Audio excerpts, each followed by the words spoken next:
Hello बच्चों। The study मंच के यूट्यूब चैनल में मैं कंचन भारद्वाज आप सभी का स्वागत करती हूँ। जैसा कि आप सभी को पता है, पिछले दिन से हम व्याकरण पार्ट अपना कंप्लीट कर रहे हैं और व्याकरण के अंदर हम पढ़ चुके हैं, रस को पढ़ चुके हैं, छंद को पढ़ चुके हैं। अब हमारा नेक्स्ट जो आने वाला टॉपिक है वो है आज हमारा अलंकार। और आज हम अलंकार को अच्छे से भली भांति समझेंगे और याद करेंगे और रटने की कोशिश नहीं करेंगे। जहां तक है हम उसको पूरा पूरा समझाने की कोशिश करेंगे और आप समझने की कोशिश करेंगे। ठीक है, तो आज हम देखते हैं अलंकार। ठीक है,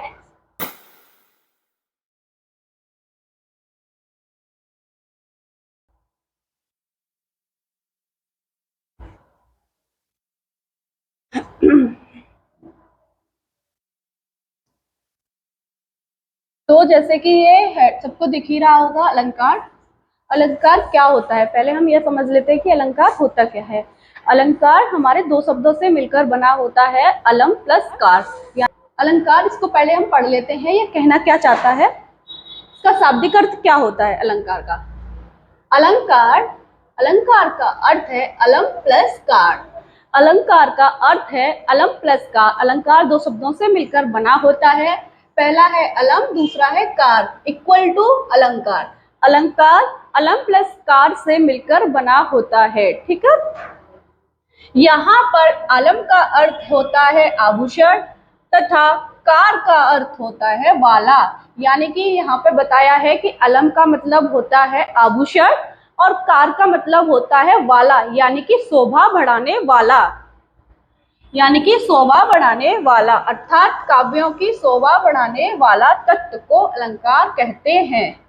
तो अपनी कॉपियों को और पेंसिल को निकाल लीजिए और नोट साथ के साथ बनाते हुए मेरे साथ ही चलिएगा। ठीक है, अलंकार हमारा दो शब्दों से मिलकर बना होता है, अलम प्लस कार। अलम का अर्थ होता है आभूषण और कार का अर्थ होता है शोभा, यानी कि शोभा बढ़ाने वाला। ठीक है, अब अलंकार की परिभाषा क्या होती है, एक बार यहाँ हम समझ लेते हैं। अलंकार की परिभाषा क्या होती है, जिस प्रकार मनुष्य अपनी शोभा बढ़ाने के लिए आभूषण का प्रयोग करता है, उसी तरह काव्यों की सुंदरता बढ़ाने के लिए अलंकार का प्रयोग किया जाता है। तत्वों को इंपोर्टेंस देते हैं। जिस प्रकार मनुष्य अपनी शोभा बढ़ाने के लिए आभूषण का प्रयोग करता है, उसी प्रकार काव्यों की सुंदरता बढ़ाने के लिए अलंकारों का प्रयोग किया जाता है। एक हेडिंग आपकी ये हुई, जिस प्रकार मनुष्य अपनी शोभा बढ़ाने के लिए आभूषण का प्रयोग करता है, उसी तरह काव्यों की सुंदरता बढ़ाने के लिए अलंकार का प्रयोग किया जाता है। यदि आपको ये हेडिंग समझ नहीं आती है तो आप इस तरह से भी कर सकते हो, जिस प्रकार आभूषण मनुष्य की शोभा बढ़ाते हैं, जिस प्रकार आभूषण मनुष्य की शोभा बढ़ाते हैं, उसी प्रकार साहित्य में शब्दों व अर्थों के द्वारा चमत्कार उत्पन्न करने वाले तत्व को शब्द अलंकार कहलाते हैं। अब ये क्या कह रहा है, इसको एक बार अच्छे से समझ लेते हैं।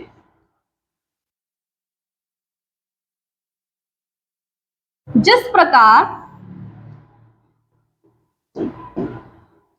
प्रकार आभूषण मनुष्य की शोभा बढ़ाते हैं, यानी कि हम कहीं भी शादी पार्टियों में जाते हैं तो गर्ल्स ज्यादातर है, कभी इयररिंग्स पहनती है, कभी ब्रेसलेट डालती है अपने हाथों में।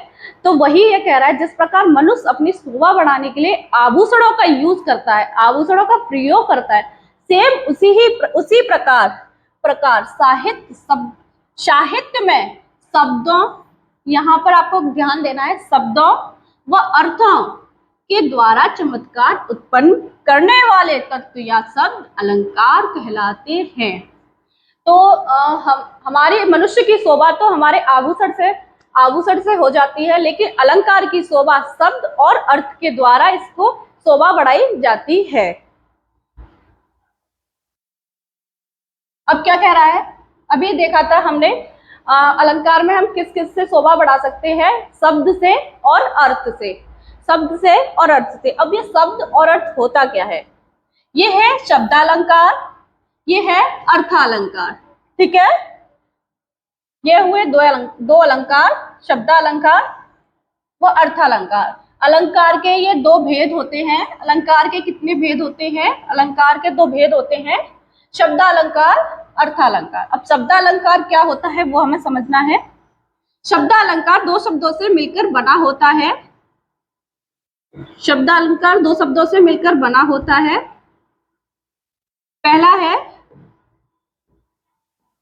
पहला है हमारा शब्द प्लस अलंकार। शब्द प्लस अलंकार। शब्दालंकार का मतलब क्या होता है? जहां पर भी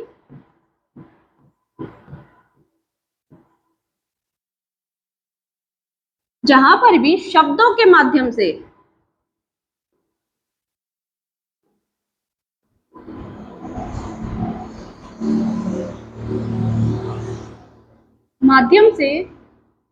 जहां पर भी शब्दों के माध्यम से शोभा या चमत्कार उत्पन्न होता है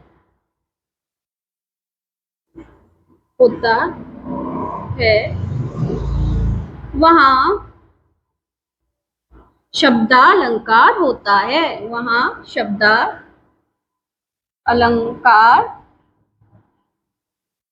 होता है। शब्दालंकार क्या होता है? अलंकार के कितने भेद होते हैं? अलंकार के दो भेद होते हैं। एक होता है हमारा शब्दालंकार, एक होता है अर्थालंकार। तो शब्दालंकार क्या होता है? जहां पर शब्दों के माध्यम से चमत्कार उत्पन्न किया जाता है, वहां हमारा शब्दालंकार होता है। ठीक है, ये समझ आया सबके? अब हम देख लेते हैं अर्थालंकार। अब अर्थालंकार क्या कह रहा है, यहां देख लेते हैं, समझ लेते हैं। अर्थालंकार भी हमारे दो शब्दों से मिलकर बना होता है। अर्थ प्लस अलंकार। शब्दालंकार भी हमारे दो शब्दों से मिलकर बना होता है। अर्थ प्लस अलंकार। अर्थ प्लस अलंकार। यहां जहां पर भी, ये क्या कह रहा है? जहां पर भी अर्थ के द्वारा, जहां पर भी अर्थ के द्वारा चमत्कार उत्पन्न होता है,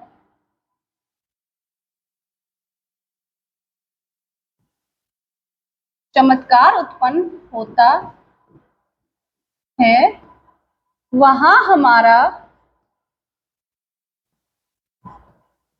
अर्थालंकार होता है। वहां हमारा अर्थालंकार होता है। समझ में आया? ये जो अभी हमने पीछे देखा है, जस्ट पीछे देखकर आए हैं, ये हमारी हेडिंग कह रही थी अलंकार की। ये हेडिंग डेफिनेशन कह रही थी, जिस प्रकार आभूषण मनुष्य की शोभा बढ़ाते हैं, उसी प्रकार साहित्य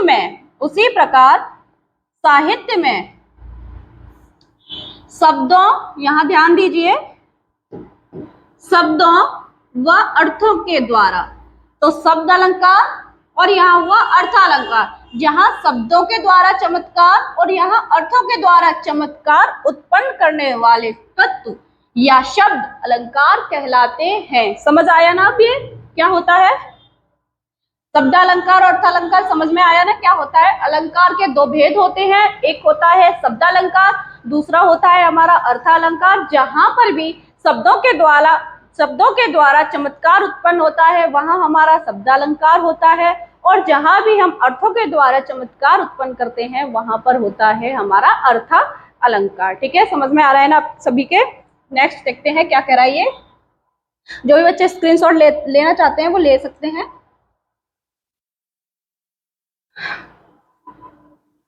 अब शब्दालंकार, सबसे पहले अभी हम समझ के आए हैं ना शब्दालंकार क्या होता है, उसी की ये डेफिनेशन है। एक बार और देख लेते हैं। जो अलंकार शब्दों के माध्यम से काव्यों के अलंकृत करते हैं, शब्दालंकार कहलाते हैं। वही बात जो अभी हमने पीछे देखी है, जो अलंकार शब्दों के माध्यम से काव्यों को अलंकृत करते हैं, शब्दालंकार कहलाते हैं। यानी कि शब्दों से, शब्दालंकार शब्दों से, इसके मुख्यतः तीन भेद होते हैं। अब शब्दालंकार के कितने भेद होते हैं? शब्दालंकार के मुख्यतः तीन भेद होते हैं। कौन कौन से होते हैं? नंबर 1 है अनुप्रास अलंकार, नंबर 2 है यमक अलंकार, नंबर 3 है श्लेष अलंकार। शब्दालंकार के तीन भेद होते हैं। अनुप्रास अलंकार, यमक अलंकार, श्लेष अलंकार। ठीक है, समझ में तो आ रहा है ना सबके? स्क्रीनशॉट लीजिएगा, मैं आगे चलती हूँ। अब आता है हमारा अनुप्रास अलंकार। अनुप्रास अलंकार सबसे पहला था अनुप्रास अलंकार। अनुप्रास अलंकार क्या होता है एक बार हम यहाँ पहले समझ लेते हैं। अनुप्रास अलंकार हमारा क्या कहता है, ध्यान से बड़े ही सावधानी पूर्वक हमको समझते हुए जाना है, बहुत ही टफ नहीं है। यदि हम ध्यान से पढ़ेंगे तो इजीली हम सीख जाएंगे। ठीक है, अनुप्रास अलंकार हमारा क्या कह रहा है, जब किसी काव्य को सुंदर बनाने के लिए किसी वर्ड की बार बार आवृत्ति हो वहां अनुप्रास अलंकार होता है। जब किसी काव्य को सुंदर बनाने के लिए एक ही वर्ड की, एक ही अक्षर की बार बार रिपीटेशन यानी कि आवृत्ति हो, वहां पर हमारा अनुप्रास अलंकार होता है। उदाहरण से समझते हैं, ज्यादा अच्छा समझ आएगा। ये उसका उदाहरण है, चार चंद्र की चंचल किरणें खेल रही हैं जल थल में। क्या कह रहा है, चार। तो इसने क्या बोला था, जहां भी एक वर्ड की बार बार रिपीटेशन हो, तो यहाँ किस वर्ड की हो रही है, चारू, यानी कि चा चा चा। ठीक है, यहाँ किस वर्ड की हो रही है, चा चा चा। जहां भी एक ही वर्ड की बार बार रिपीटेशन होती है, बार बार आवृत्ति होती है, वहां पर हमारा अनुप्रास अलंकार होता है। ठीक है, यहाँ पर किसकी हो रही है, चा चा की। ठीक है, चा चा की आवृत्ति है। तो ये कौन सा अलंकार हुआ हमारा, ये हुआ हमारा अनुप्रास अलंकार। नेक्स्ट उदाहरण देखते हैं, रघुपति राघव राजा राम। इसमें किसकी रिपीटेशन है, बार बार रा रा रा रा, यानी कि इसमें हो रही है रा रा रा रा। ठीक है, तो इसमें हो रही है रा की। तो ये कौन सा अलंकार हुआ हमारा, अनुप्रास अनुप्रास अलंकार। कौन सा वर्ड बार बार बोला जा रहा है, रा रा रा। तो हम वहां कैसे पहचान लेंगे, रा की रिपीटेशन हो रही है बार बार, तो वहां होगा हमारा अनुप्रास अलंकार। ठीक है, समझ में तो आ रहा है ना सबके? नेक्स्ट करते हैं, आगे चले। आगे क्या कह रहा है, आगे आते हैं हमारे यमक अलंकार जी। अब ये हमारे यमक अलंकार जी आ चुके हैं। हमारे यमक अलंकार क्या कहेंगे, ये हम समझने की थोड़ी सी कोशिश करते हैं।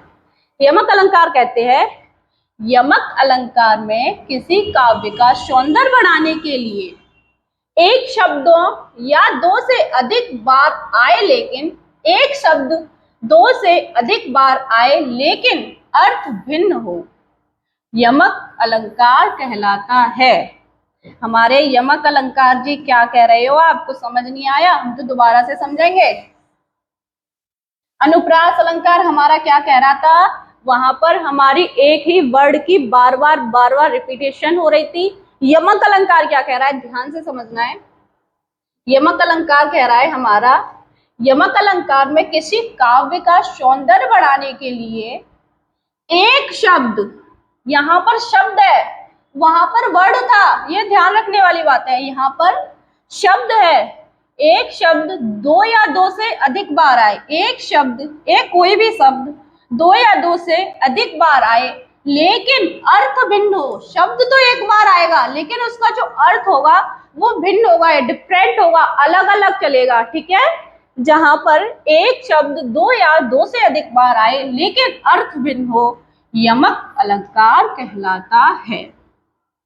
यमक अलंकार क्या होता है, यमक अलंकार जहां पर शब्द एक हो, शब्द एक हो लेकिन वो दो या दो से अधिक बार आए, दो या दो से अधिक बार आए लेकिन उसका जो भी अर्थ है वो भिन्न हो, यानी कि अलग हो, वहां पर हमारा यमक अलंकार होता है। समझ में आ रहा है ना? उदाहरण से समझ लेते हैं, ज्यादा अच्छा समझ आ जाएगा शायद आपके। हमारे उदाहरण कह रहे हैं, कनक कनकते 100 गुनी मादकता अधिकाय, वा खाए बोराए जग या पाए बोराए। बहुत ही प्रचलित उदाहरण है, जहां तक है मुझे लगता है सभी ने सुना भी होगा। कनक कनकते 100 गुनी, बात हुई थी शब्द की। यमक अलंकार में शब्द एक शब्द दो या दो से अधिक बार आएगा, क्या आएगा, शब्द। तो ध्यान रखना है, शब्द आया है कनक कनक, एक शब्द दो से अधिक बार आया है कनक, तो एक कनक का अर्थ यहां होगा धतूरा, दूसरे कनक का अर्थ होगा सोना। सोना, अब ये सोना वो वाला सोना नहीं है जो रात में जाके सब लोग सो जाते हैं, वो सोना नहीं है। ये सोने की बात हो रही है गोल्ड, ये सोने की बात हो रही है गोल्ड से, ठीक है। कनक कनकते सौगुनी, यहाँ पर हमारा शब्द दो बार रिपीटेशन हुआ है, यहाँ हमारा यमक अलंकार है। तो यहाँ कह रहा है कनक कनकते सौगुनी मादकता अधिकाय, वा खाए बोराए जग या पाए बोराए। आपने कनक यानी कि धतूरे को देखा ही होगा सबने, शिवरात्रि पर जो शिव पर चढ़ाया जाता है, कांटे वाला फल होता है, सभी ने मोस्टली देखा ही होगा। उस कनक की बात कर रहा है, यदि उसको हम ज्यादा मात्रा में खा लेते हैं तो वो हमको पागल कर देगा, यानी कि हम उसके खाने से बौरा जाएंगे। और वैसे ही सेम कंडीशन, यदि हमको ज्यादा मात्रा में सोना मिल जाए, गोल्ड मिल जाए, उसको भी देखकर, उसको भी पाकर हम बौरा ही जाते हैं और पागल हो जाते हैं। यानी कि शब्द एक लेकिन अर्थ भिन्न, अर्थ उसका अलग अलग है। एक कनक का अर्थ हुआ धतूरा, दूसरे कनक का अर्थ हुआ सोना, ठीक है। कोई भी चीज ज्यादा मात्रा में मिल जाती है ना, उसको खाकर देखकर बौरा ही जाते हैं। तो एक शब्द का अर्थ हुआ कनक, एक शब्द का अर्थ हुआ सोना, ठीक है। अब दूसरा है, उसका ही उदाहरण है यमक अलंकार का, काली घटा का घमंड घटा। काली घटा का घमंड घटा, यहाँ पर क्या दो बार रिपीटेशन हुई है, घटा घटा, एक ही शब्द की दो बार रिपीटेशन हुई है, घटा घटा, यानी काली घटा। एक काली घटा होती है जब बारिश आने वाली होती है, तो दोपहर के मौसम में भी देखा होगा कि रात जैसा मौसम हो जाता है। तो काली घटा, एक तो उस घटा को संकेत कर रहा है कि काली घटा का घमंड घटा, यहाँ घटा का अर्थ हो गया कि काली घटा, एक तो वो घटा हो गई जब बारिश आने वाली होती है तो वहां काले बादल छाए हुए होते हैं, एक तो वो घटा हो गई। और एक घटा होती है जब बारिश हो जाती है, उसके बाद जब बादल चले जाते हैं तो उनका घमंड घटा, यानी कि घटा यहाँ पर कम हुआ, यानी कि घटा यहाँ पर कम हुआ। और यहाँ घटा मतलब बादलों को संकेत कर रहा है, ठीक है। समझ में आ रहा है ना सबके, यमक अलंकार क्या होता है। यमक अलंकार वह होता है, यहाँ पर हमारे शब्द की, एक शब्द की दो या दो से अधिक बार आवृत्ति होती है। एक शब्द की, यहाँ ध्यान रखना है, यमक अलंकार में शब्द की हो रही है और अनुप्रास अलंकार में हमारे वर्ड की हो रही थी। तो यही सब हमको याद रखना है, यहाँ पर शब्द की हो रही है, अनुप्रास अलंकार में हमारे वर्ड की आवृत्ति हो रही थी, ठीक है। समझ आया सबके, देख लीजिएगा एक बार। नेक्स्ट क्या कह रहा है, नेक्स्ट आता है तीसरा है श्लेष अलंकार। श्लेष अलंकार, श्लेष अलंकार क्या कहते हैं हमारे, आपको भी देख लेते हैं। श्लेष अलंकार जी आप क्या कह रहे हो। श्लेष अलंकार, श्लेष का अर्थ होता है हमारा चिपकना,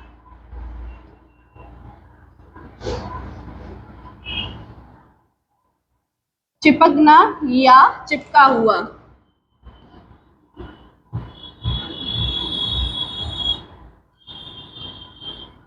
चिपकना या चिपका हुआ। अब श्लेष अलंकार कह रहे हैं, श्लेष अलंकार में एक ही शब्द के विभिन्न अर्थ होते हैं। श्लेष अलंकार में एक ही शब्द के विभिन्न अर्थ होते हैं। वहां पर यमक में क्या कह रहा था, एक शब्द की दो या दो से तीन बार आवृत्ति होगी, लेकिन ये क्या कह रहा है, श्लेष अलंकार में एक ही शब्द के विभिन्न अर्थ होंगे। यहाँ पर सिर्फ एक ही शब्द होगा, जैसे कि एक शब्द का मतलब पानी, सिर्फ एक ही बार लिखा जाएगा, एक ही शब्द होगा, ठीक है। लेकिन इसके जो अर्थ होंगे वो विभिन्न होंगे, अलग अलग होंगे, अलग अलग होंगे, ठीक है। समझ में आ रहा है, एक ही शब्द होगा लेकिन इसके अर्थ भिन्न भिन्न होंगे, ठीक है। यहाँ पर कोई शब्द एक ही बार आए पर उसके अर्थ अलग अलग निकले वहां पर श्लेष अलंकार होता है। श्लेष अलंकार हमारा क्या होता है, एक बार सोचिए और दिमाग पर जोर डालिए। श्लेष अलंकार होता है जहां पर एक ही बार शब्द आए लेकिन उसका अर्थ बार बार अलग निकले, उसका अर्थ भिन्न भिन्न निकले, वहां पर हमारा श्लेष अलंकार होता है। उदाहरण से ज्यादा समझ आएगा, उदाहरण देख लेते हैं। रहीमन पानी राखिए बिन पानी सब सून, पानी गए न उबरे मोती मानस चून। यानी कि पानी क्या कह रहा है, ये पानी, पानी शब्द एक ही है ना, पानी शब्द एक ही है, तो ये कह रहा है, एक सेकेंड रुक जाइए, मैं इसको रफ कर देती हूँ, समझ आएगा अच्छे से।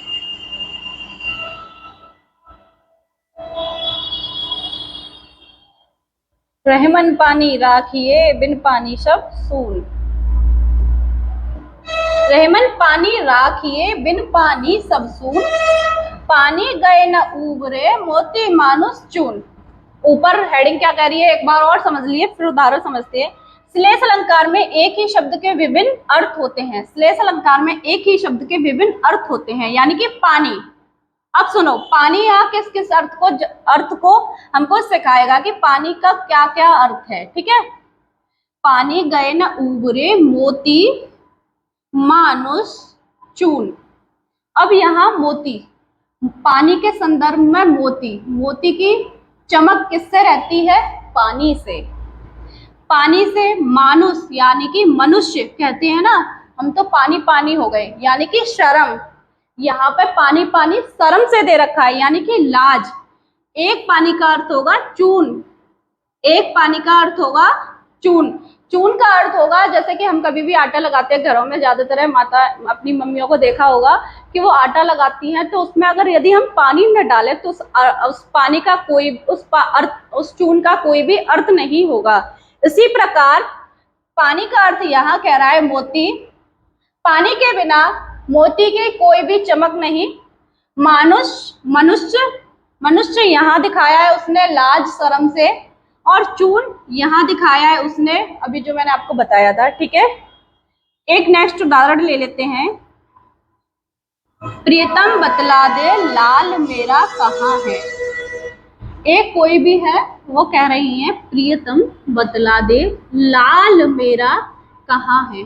तो लाल मेरा कहाँ है, तो यानी कि ये प्रियतम कह रही है, एक तो प्रियतम कह रही है कि लाल मेरा कहाँ है। लाल यानी कि एक तो लाल हम सुना होगा आपने, पुत्र को भी बोल लेते हैं, पुत्र को भी हम लाल बोल लेते हैं। और एक लाल का अर्थ यहाँ पर होता है रतन से।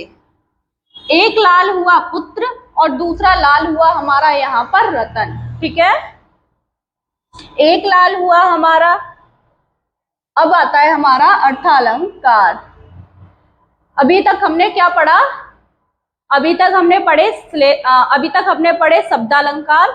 शब्दालंकार के 3 भेद पढ़े, जिसमें पढ़ा हमने अनुप्रास अलंकार, जिसमें पढ़ा हमने यमक अलंकार, तीसरा पढ़ा हमने श्लेष अलंकार, ठीक है। अनुप्रास अलंकार में क्या होता था, अनुप्रास अलंकार में वर्ड की बार बार रिपीटेशन हो रही थी, एक ही वर्ड की बार बार रिपीटेशन हो रही थी, एक ही वर्ड की। जैसे कि चाचा की हो रही थी, चा चा, चारु चंद्र की चंचल किरणें खेल रही हैं जल थल में, ठीक है। तो वहां हमारा होगा अनुप्रास अलंकार। दूसरा हमारा था यमक अलंकार। यमक अलंकार में हमारे एक ही शब्द की बार बार रिपीट, एक ही शब्द 1 या 2 बार आ रहा था, लेकिन उसका अर्थ हमारा भिन्न निकल रहा था, ठीक है। सबकी समझ में आया ना। अब हम देख लेते हैं, अब हमारा नेक्स्ट क्या है। अब हमारा नेक्स्ट है अर्था अलंकार। शब्दालंकार पढ़ लिया, तीसरा श्लेष अलंकार था, अब आता है हमारा अर्थालंकार। अर्थालंकार हमारा क्या कह रहा है, धीरे धीरे सबको समझते हुए जाना है, जल्दबाजी बिल्कुल किसी को करनी नहीं है। पेन पेंसिल अपने पास ही रखनी है, नोट्स को बनाते हुए जाना है, ठीक है। नोट्स बनाने से क्या होता है, एक तो जब हमारे एग्जाम होते हैं हम उसको एक बार देख लेते हैं कि क्या पढ़ा था हमने, तो हमारे माइंड में सेट हो जाते हैं। दूसरा हमारे पास क्या होता है कि हमें अपने फ्रेंड से लेने नहीं पड़ते कि हमें नोट्स दीजिएगा, ठीक है। तीसरा क्या होता है कि स्पीड बढ़ जाती है। कभी कभी आपने पेपरों में देखा होगा, शायद उसमें से आप भी हो एक, कि 3 घंटे पूरे हो जाते हैं और बच्चा लिख नहीं पाता है। वो लिखता ही रहता, बैल बज जाती है लेकिन लिखता ही रहता है। उसको लगता है कि अभी चौथा घंटा अभी और मिले, लेकिन 3 घंटे ही मिलते हैं पेपर में। तो नोट्स बनाने से क्या होता है, हम जल्दी जल्दी लिखते हैं और हमारे दिमाग में शब्द सेट होते रहते हैं और हम क्या है, स्पीड पकड़ लेते हैं, ठीक है। तो नोट्स बनाना बहुत जरूरी होता है। एक बार नोट्स बनाइए और आप अच्छा करके दिखाओगे। अब आता है अर्थालंकार। अर्थालंकार हमारा क्या कहता है, अर्थालंकार को समझ लेते हैं। जब किसी काव्य में किसी शब्द की अर्थ के आधार पर शोभा बढ़ाई जाए उसे अर्थालंकार कहते हैं। अभी हम पीछे समझ कर आए थे, जब अर्थालंकार क्या होता है, जब किसी काव्य में अर्थ के माध्यम से चमत्कार उत्पन्न किया जाता है, यानी कि अर्थ के माध्यम से शोभा बढ़ाई जाती है, उसी को हम अर्थालंकार कहते हैं, ठीक है। अलंकार के 2 भेद थे, शब्दालंकार, अर्थालंकार। शब्दालंकार हम पढ़ चुके हैं, ये हमारा चल रहा है अर्थालंकार, ठीक है। अर्थालंकार के मुख्यतः 5 भेद होते हैं। अर्थालंकार के मुख्यतः 5 भेद होते हैं। शब्दालंकार के कितने भेद थे, कमेंट में बताइएगा। अर्थालंकार के मुख्यतः 5 भेद होते हैं। सबसे पहला भेद क्या है, हाँ जी, सबसे पहला है उपमा अलंकार, दूसरा है रूपक अलंकार, तीसरा है उत्प्रेक्षा अलंकार, चौथा है अतिशयोक्ति अलंकार, पांचवा है मानवीकरण अलंकार, ठीक है। ये अर्थालंकार के मुख्यतः 5 भेद आपको याद करने हैं, समझने हैं और अपने नोट्स करने हैं। पहला है उपमा अलंकार, दिख रहा है ना सबको, क्लियर है ना। उपमा अलंकार, रूपक अलंकार, उत्प्रेक्षा अलंकार, अतिशयोक्ति अलंकार, मानवीकरण अलंकार, ठीक है। स्क्रीनशॉट लीजिएगा, मैं नेक्स्ट आगे चलती हूँ। सबसे पहला आता है हमारा उपमा अलंकार। सबसे पहले आता है हमारा उपमा अलंकार। उपमा अलंकार क्या होता है, जब काव्य में किसी वस्तु या व्यक्ति की तुलना किसी प्रसिद्ध व्यक्ति या वस्तु से की जाती है, वहां उपमा अलंकार होता है। यानी कि तुलना की बात करेगा यहाँ, उपमा में क्या होगा, तुलना। देखिए आप जब भी नोट्स बना रहे हो तो वहां लिखा होगा, आप लिखोगे हेडिंग में उपमा अलंकार, उपमा अलंकार के जस्ट पास लिख लीजिएगा तुलना। यानी कि जैसे ही आप नोट्स खोलोगे आपको पता चलेगा उपमा अलंकार यानी कि तुलना लिखा हुआ, तो यहाँ हम क्या करेंगे, तुलना, ठीक है। तो हमको एकदम याद आ जाएगा कि उपमा अलंकार में हमको तुलना करनी होगी। किससे करनी होगी, किसी काव्य में किसी वस्तु या व्यक्ति की तुलना किसी प्रसिद्ध व्यक्ति या वस्तु से की जाती है, उसे हम उपमा अलंकार कहते हैं। वैसे भी आजकल का चलन है तुलना करना कि मैं ज्यादा अच्छा हूँ या वो ज्यादा अच्छी है कि नहीं, मैं ज्यादा अच्छा हूँ, मैं ज्यादा वो हूँ, मैं ज्यादा वो हूँ, यानी कि वही सब तुलना करना, किसी प्रसिद्ध आदमी से, किसी प्रसिद्ध मनुष्य से तुलना करना ही यहाँ उपमा अलंकार कहलाता है, ठीक है। उपमा अलंकार को पहचानने की एक ट्रिक है, उपमा अलंकार को पहचानने की एक ट्रिक है कि आप उपमा अलंकार कैसे पहचान लोगे कि ये उपमा अलंकार है, ठीक है। तो ये लिखा है, जब पंक्ति में योजक चिन्ह आए, जब पंक्ति में योजक चिन्ह आए और उसके बाद सा, सी, से या सरिस आए, वहां उपमा अलंकार होगा। हाँ जी, 99% केस में ऐसा ही रहता है। ये ट्रिक आपको 99 केस में आपका कारगर रहेगी। यानी कि उपमा अलंकार क्या होता है, पहले तो उसमें एक प्रसिद्ध इंसान से तुलना की जाती है, ठीक है। कोई भी प्रसिद्ध चीज होगी, इंसान ही नहीं, कोई भी प्रसिद्ध चीज होगी, वहां पर तुलना की जाएगी, ये ज्यादा अच्छा या मैं। उपमा अलंकार में तुलना की जाती है, ठीक है। उपमा अलंकार को पहचाना कैसे जाएगा, तो उपमा अलंकार को पहचानने की सबसे अच्छी ट्रिक है, पहले तो पंक्ति में योजक चिन्ह आएगा। योजक चिन्ह ये सभी समझ रहे हैं, पंक्ति में योजक चिन्ह आएगा एंड पंक्ति में योजक चिन्ह आने के जस्ट बाद सा, सी, से, सरिस, ठीक है, सा, सी, से, सरिस आए वहां उपमा अलंकार होगा।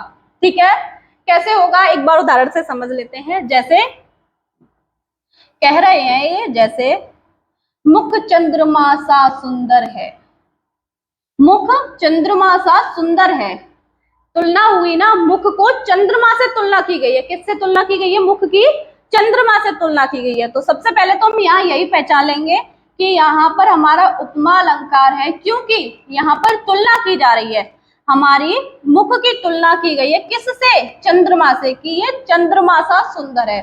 एंड दूसरी क्या बताई थी? ट्रिक। अब यहाँ आ जाते हैं ट्रिक पर। ट्रिक क्या कहती है? पंक्ति में योजक चिन्ह आएगा, योजक चिन्ह आने के जस्ट बाद सा, सी, से, यानी कि सा आया तो ये हमारा क्या हुआ? हमारा हुआ उपमा अलंकार। ठीक है, एक बार और समझ लेते हैं अच्छे से।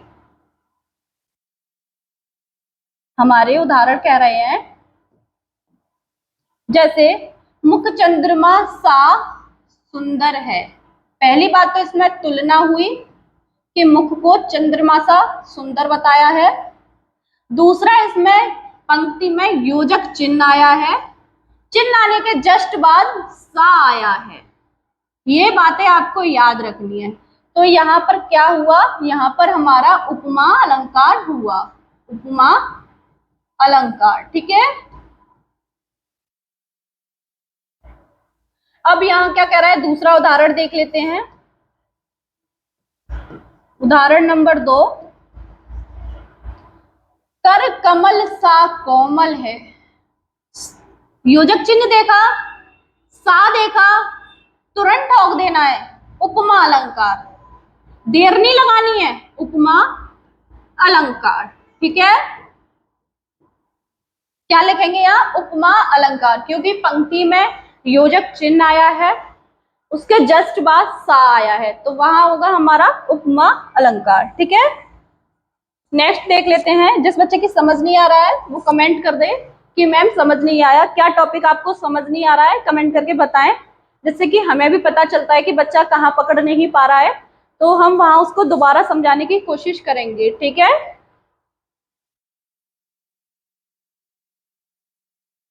ठीक है। अब देखो, अलंकार के अंग होते हैं, अलंकार के अंग होते हैं। तो अलंकार के अंग क्या क्या होते हैं? उपमेय, पहला होता है उपमेय, दूसरा होता है उपमान, तीसरा होता है साधारण धर्म, चौथा होता है वाचक शब्द। ठीक है, अलंकार के कितने अंग होते हैं? अलंकार के 4 अंग होते हैं।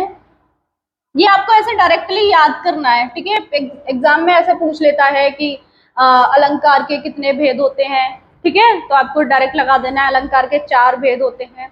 अलंकार के कौन कौन से भेद होते हैं? तो उपमेय, उपमान, साधारण धर्म, वाचक धर्म, ये आपको ऐसे याद करना होगा। ठीक है, तो देख ले, उपमेय क्या होता है? उपमेय होता है जिसकी तुलना की जा रही हो, जिसकी तुलना की जा रही हो वहां पर उपमेय होता है। जिसकी तुलना की जा रही हो, यानी कि मेरी तुलना की जा रही है तो मैं क्या होंगी? मैं क्या होंगी? उपमेय। ठीक है, जिसकी तुलना की जा रही हो, जैसे कि मुख की तुलना चंद्रमा से, मुख की तुलना किससे की जा रही है? चंद्रमा से, तो मुख यहाँ क्या होगा?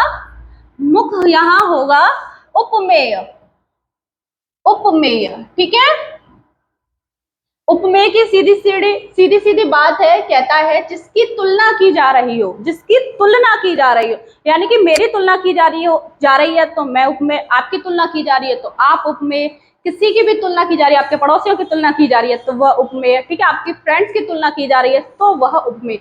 जिसकी तुलना की जा रही है वह होगा हमारा उपमेय। दूसरा देख लेते हैं, उपमान। उपमान क्या होता है? जिससे तुलना की जा रही हो, जिससे तुलना की जा रही हो, यानी कि मेरी तुलना आपसे की जा रही है, मेरी तुलना आपसे की जा रही है, जिससे की जा रही हो, तो जिससे की जा रही है तो वह होगा हमारा उपमान, जिसकी की जा रही है वो होगा हमारा उपमेय। ठीक है, जिससे तुलना की जा रही हो वहां उपमान होता है। जैसे चंद्रमा, यहाँ पे चंद्रमा हमारा क्या हुआ, उपमान। मोस्ट है ये हमारा समझना है, उपमेय और उपमान क्या होता है। उपमेय हमारा होता है जिसकी तुलना की जा रही है, यानी कि मेरी तुलना की जा रही है तो मैं उपमेय। यहाँ पर देखा मुख, मुख की तुलना की जा रही है, मुख चंद्रमा सा, तो यहाँ पर मुख क्या हुआ, उपमेय, और चंद्रमा हमारा हुआ उपमान। ठीक है। अब साधारण धर्म हमारा क्या कहता है, साधारण धर्म कहता है वह गुण जिसके आधार पर तुलना की जा रही है। साधारण धर्म कह रहा है वह गुण, उसमें कोई गुण भी तो होगा ना जिसकी तुलना की जा रही है। ऐसा तो नहीं हर किसी की हम तुलना हर किसी से कर देते हैं, नहीं, जिसमें गुण होता है, यानी कि ऐसा ही नहीं कि उसमें अच्छे ही गुण हों, उसमें बुरे भी गुण होते हैं, यानी कि अच्छे बुरे दोनों गुणों की बात होगी यहाँ। वह गुण जिसके आधार पर तुलना की जा रही है, जैसे जैसे काला, गोरा, मोटा, सुंदर आदि। कहते हैं ना वो बड़ा मोटा है, नहीं मैं नहीं, वो मोटा है मैं नहीं मोटी, मैं तो पतली हूँ, ऐसे कहते हैं ना। तो तुलना की जा रही है, तो उसका गुण क्या है कि वो मोटा है, उसका गुण क्या है कि वो गोरा है, उसका गुण क्या है कि वो काला है, उसका गुण क्या है कि वो सुंदर है। ठीक है। साधारण धर्म क्या हुआ, वह गुण जिसके आधार पर तुलना की जा रही है, जैसे काला, गोरा, मोटा, सुंदर आदि। ठीक है, समझ में आया। चौथा है हमारा वाचक शब्द। वाचक शब्द क्या होता है, जिस उक्ति या शब्द द्वारा, जिस उक्ति या शब्द द्वारा के द्वारा तुलना की जा रही है। जैसे किसके द्वारा तुलना की जा रही है, सा, सी, से, सरिस, समान, सदृश। ठीक है, इसको हम एक बार उदाहरण के द्वारा समझेंगे। क्या कह रहा है हमारा, जैसे मखमल के झूले पड़े हाथी सा टीला, हाथी सा टीला बोला था ना अभी पीछे। वाचक जिस शब्द द्वारा के द्वारा तुलना की जा रही है, जैसे कि सा, सी, से, वेट, जैसे सा, सी, से, वही कह रहा है किससे की जा रही है, मखमल के झूले पड़े हाथी सा, आया ना, हाथी सा टीला।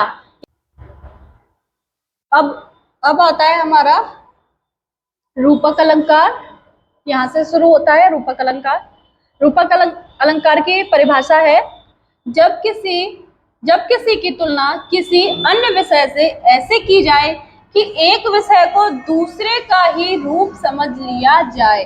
किसी भी विषय की तुलना ऐसे की जाए कि उसको उसका ही रूप समझ लिया जाए, यानी कि उसको भिन्न नहीं समझा जाए, उसी का रूप समझ लिया जाए। अर्थात एक विषय को दूसरे विषय से पृथक न समझा जाए, यानी कि एक विषय से दूसरे विषय को पृथक न समझा जाए, यानी कि उसको अलग न समझा जाए, तो ऐसी तुलना को रूपक अलंकार कहा जाता है। ठीक है, यहाँ पर हम इसके कुछ ट्रिक देखेंगे कि रूपक अलंकार हमारा यदि पेपर में आता है, आपके एग्जाम में सिर्फ इतना ही आएगा, एक उदाहरण दे देगा और कहेगा इसमें कौन सा अलंकार है, तो आपको वो अलंकार पहचानना होगा। ठीक है, तो रूपक अलंकार को पहचानने की हमारी क्या ट्रिक है, जब पंक्ति में केवल योजक चिन्ह आए, जब पंक्ति में केवल योजक चिन्ह आए, यानी कि योजक चिन्ह आए, जब पंक्ति में केवल योजक चिन्ह आए और सा, सी, से ना आए। रूपक अलंकार में पंक्ति में केवल योजक चिन्ह आए और सा, सी, से ना आए। उदाहरण के साथ समझते हैं, आइए। उदाहरण हमारा क्या कह रहा है, मैया मैं तो चंद्र खिलौना ली हूं। अब देखो, मैया, एक बच्चा है जिद पर अड़ा हुआ है कि मैया मैं तो चंद्र खिलौना ही लूंगो, यानी कि मैया मैं तो चंद्र खिलौना ही लूंगा, मुझे चंद्र खिलौना ही चाहिए। अब उसकी मम्मी बोल रही है कि नहीं बेटा चंद्रमा जैसा ले लो, नहीं। तो यहाँ रूपक अलंकार कहता है कि यहाँ पर कोई भी विषय है हम उसको पृथक नहीं समझेंगे, यहाँ पर मैया मैं तो चंद्र खिलौना ही लेंगो, यानी कि मैं तो, एक बच्चा है जिद पर अड़ा हुआ है कि मुझे चंद्र खिलौना ही चाहिए, तो उसके लिए क्या करती है उसकी माँ, एक थाली लाती है और थाली में पानी भरती हैं और पानी भरने के बाद उसको ऐसे उसको आंगन में जहां भी है उसकी थाली को रखती हैं और उसका जो दर्पण होता है, चंद्रमा का जो दर्पण होता है, वो उसको देखता है और खुश हो जाता है कि उसको चंद्रमा प्राप्त हो गया और पानी में झपक झपक झपक झपक हाथ मारकर खेलने लगता है। तो यहाँ पर उसने क्या कहा था समझ लीजिए। अब यही बात आई है, जब किसी की तुलना किसी अन्य विषय से ऐसे की जाए कि एक विषय को ही दूसरे का रूप समझ लिया जाए, यानी कि चंद्रमा का रूप समझ लिया उस चंद्रमा को ही। अब इसके पहचानने की ट्रिक क्या थी ये समझ लेते हैं। इसके पहचानने की ट्रिक क्या है, जब पंक्ति में योजक चिन्ह आए लेकिन सासी से न आए, तो अब हम यहाँ से भी पहचान सकते हैं, मैया मैं तो चंद्र खिलौना ले हो, यानी कि चंद्र खिलौना के बीच में योजक चिन्ह आया है लेकिन सासी से नहीं आया है, तो यहाँ हमारा रूपक अलंकार हो जाएगा। यहाँ हमारा रूपक अलंकार हो जाएगा। ठीक है, यहाँ कह रहा है एक और उदाहरण है, चरण कमल बंधो हरे राई। चरण और कमल के बीच में योजक चिन्ह आया है लेकिन सा सी से कुछ नहीं आया है। चरण कमल के बीच में योजक चिन्ह आया है लेकिन सा सी से कुछ नहीं आया है, तो वहां पर हमारा रूपक अलंकार होगा। ठीक है, समझ आ रहा है ना सबके, वहां पर हमारा रूपक अलंकार होगा। अब देखिए उत्प्रेक्ष अलंकार। उत्प्रेक्ष अलंकार क्या कहते हैं, चलो जी आपको भी समझ लेते हैं, आप क्या कहना चाहते हो, आप क्या कह रहे हो। उत्प्रेक्ष अलंकार की परिभाषा है,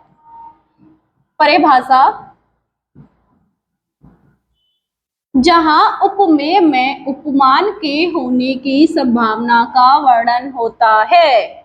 जहां उपमेय में उपमान की संभावना का वर्णन होता है वहां हमारा उत्प्रेक्ष अलंकार होता है। जैसे कि इसको भी एक पहचानने की ट्रिक है, जैसे मनहु जनहु मनहु मानो जानो ज्यों त्यों आदि। यदि कोई भी पंक्ति में आपको मनहु मानो जनहु जानो इत्यादि ऐसे पंक्ति में लिखा हुआ मिल जाए तो आप तुरंत से झट से टिक लगाओगे, वो उत्प्रेक्ष अलंकार होगा। उदाहरण से समझते हैं, ज्यादा समझ आएगा। जैसे मुख मानो चंद्रमा है, मुख के चंद्रमा होने की संभावना है, यानी कि ये कह रहा था जहां उपमेय में उपमान के होने की संभावना होती है, यानी कि उपमेय में उपमान के होने की संभावना हो। जैसे मुख मानो चंद्रमा है, मुख को ही मान लिया है कि चंद्रमा है, ऐसा नहीं है कि उसको डिफरेंट माना हो ना, मुख को ही मान लिया है कि वो चंद्रमा है। मुख के चंद्रमा होने की संभावना है, ठीक है, यहाँ संभावना प्रकट की जा रही है। जैसे नेत्र मानो कमल है, जैसे वेट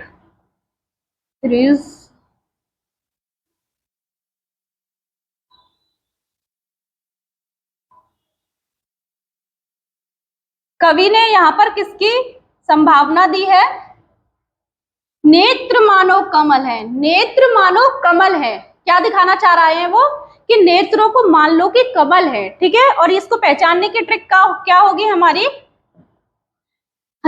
यदि पंक्ति में कहीं भी मनु मानो जनहु जानो दिख जाए वहां पर हमको ठोक देना है हमारा उत्प्रेक्ष अलंकार। तो यहाँ हमें पंक्ति में दिखा मानो, हमने लगाया उत्प्रेक्षा। ठीक है,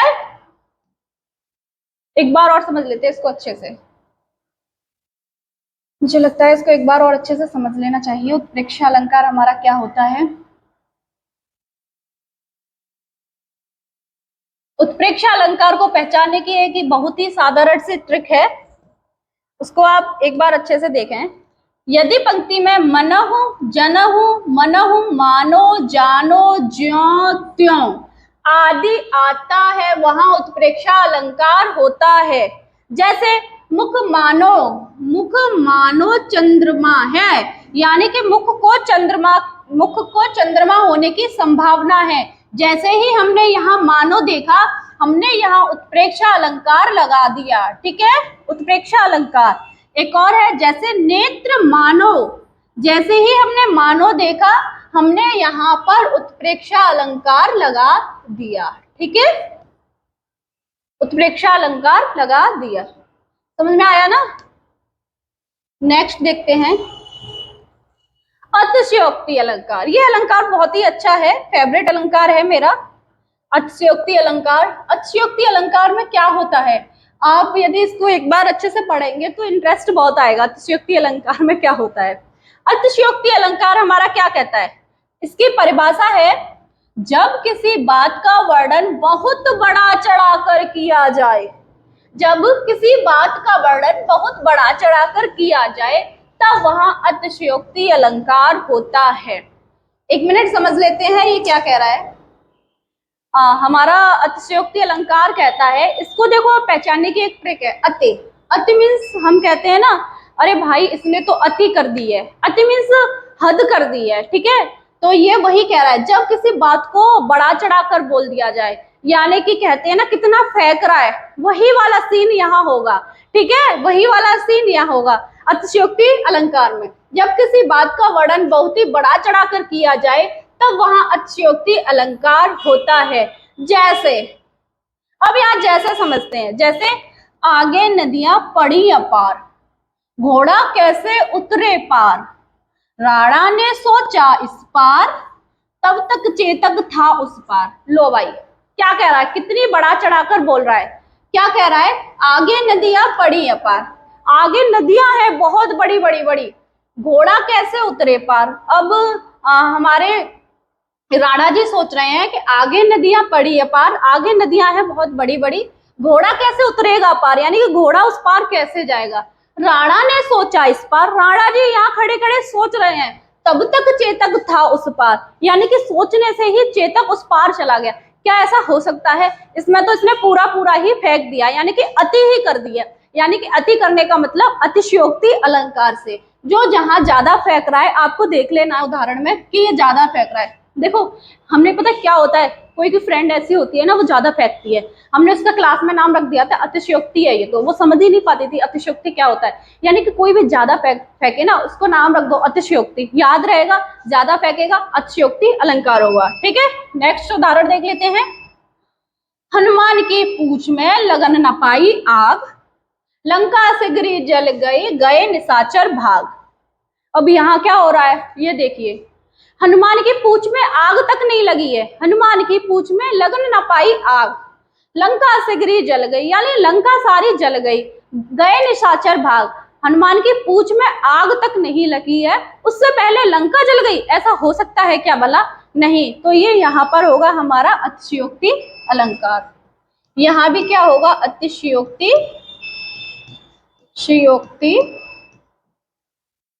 अलंकार। आज से आपकी ज्यादा कोई भी फ्रेंड फेंके ना कि अरे हमने तो ये किया वो किया ये किया, उसका नाम आज से अतिशयोक्ति अलंकार रख देना है नाम, जिससे कि आपको भी याद रहेगा। ठीक है, अतिशयोक्ति अलंकार में ज्यादा फेंकते हैं। ठीक है, आगे से आपको नहीं फेंकना है, वरना आपका भी नाम अतिशयोक्ति अलंकार रख दिया जाएगा। ठीक है, समझ में तो आ रहा है ना सबके अतिशयोक्ति अलंकार।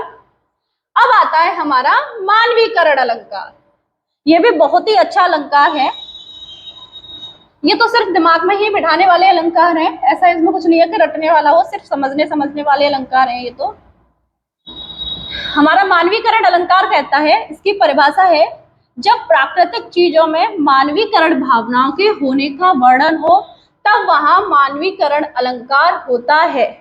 जब प्राकृतिक चीजों में, यानी कि प्राकृतिक चीजों में मानव के भावनाओं के होने का वर्णन हो, वहां पर हमारा मानवीकरण अलंकार होता है। ठीक है, समझते हैं इसको उदाहरण से।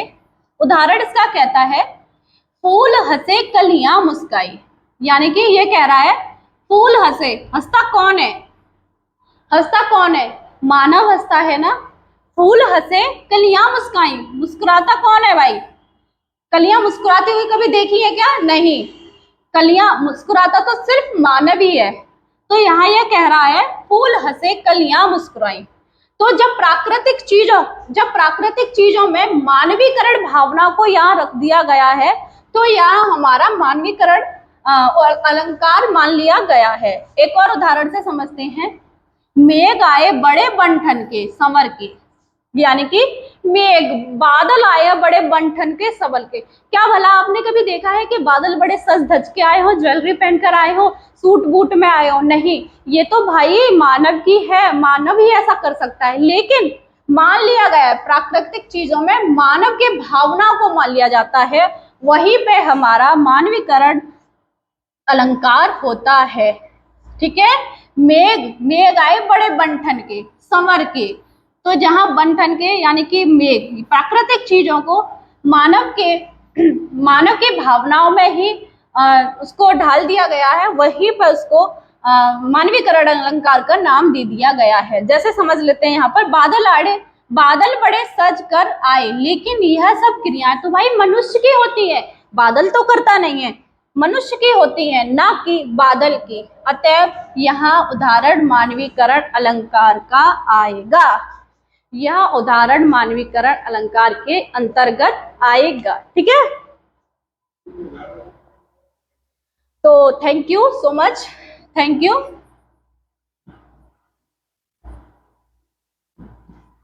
आप सबके समझ में अच्छे से आया होगा। यदि किसी बच्चे के समझ नहीं आ रहा है, वो कमेंट बॉक्स में कमेंट करके हमको पूछ सकते हैं कि उनको क्या परेशानी है, कहाँ उनको टॉपिक समझ नहीं आ रहा है।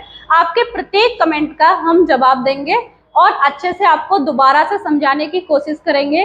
प्लीज एक बार वीडियो को सभी लाइक करें, शेयर करें एंड हमारे चैनल को सब्सक्राइब करें। फिर मिलते हैं किसी अन्य वीडियो में। ठीक है, तब तक के लिए नमस्कार।